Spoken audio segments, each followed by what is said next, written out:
మనం ముందు వీడియోలో నరకాసురుడు గురించి తెలుసుకున్నాం కదా. ఈరోజు మన కథలో అసలు సత్యభామ ఎవరు, ఎలా నరకాసురుడితో యుద్ధం చేసిందో చూద్దాం. ఒకరోజు ఇంద్రుడు అనే దేవతలు కృష్ణ దగ్గరికి వచ్చి నరకాసురుడు బ్యాటింగ్స్ గురించి చెప్తారు. కృష్ణ విన్ని చాలా సీరియస్ అయ్యి నరకాసురుడితో ఫైట్ చేయడానికి రెడీ అయ్యాడు.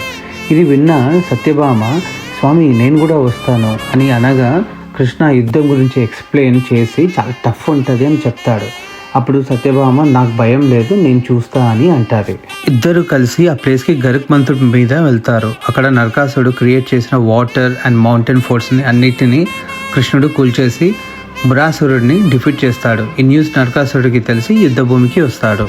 సత్యభామ హై ఎనర్జీతో హెయిర్ అండ్ శారీని సెట్ చేసుకొని స్వామి దగ్గర నుండి ధనుసు తీసుకొని ఒక్కొక్క బాణాన్ని మంత్రంతో జపించి పంపిస్తుంది. ఆ బాణాలు ఫైర్ క్రాకర్ లాగా వెళ్తున్నాయి. సౌండ్, లైట్, బ్యాటిల్ ఫీల్డ్ మొత్తం థండర్స్ నిండిపోతుంది. ఆమె శక్తి రూపంలాగా కనిపిస్తుంది. కృష్ణ చూసి సత్యభామ ఏంటి, ప్యాలెస్ లో బొమ్మలతో ఆడేది కూడా కాదు, వీణ కూడా సరిగా పట్టుకునేదే కాదు, ఇది ఎలా పాసిబుల్ అని షాక్ అయిపోతాడు. రాక్షసుల ఆర్మీ మొత్తాన్ని అగ్ని బాణాలతో భయపెడుతుంది.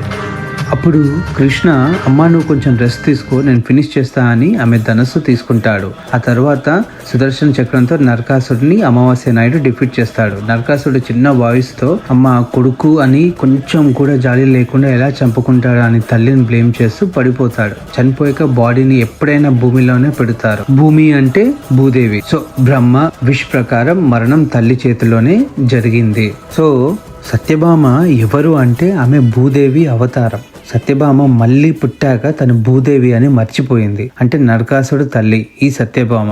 సో పిల్లలు ఇప్పుడు అర్థమైంది అనుకుంటా మీకు. ఆఫ్టర్ ద వార్ కృష్ణ 16,000 మందిని సేవ్ చేసి 16,000 రూపాయలతో పెళ్లి చేసుకుంటాడు.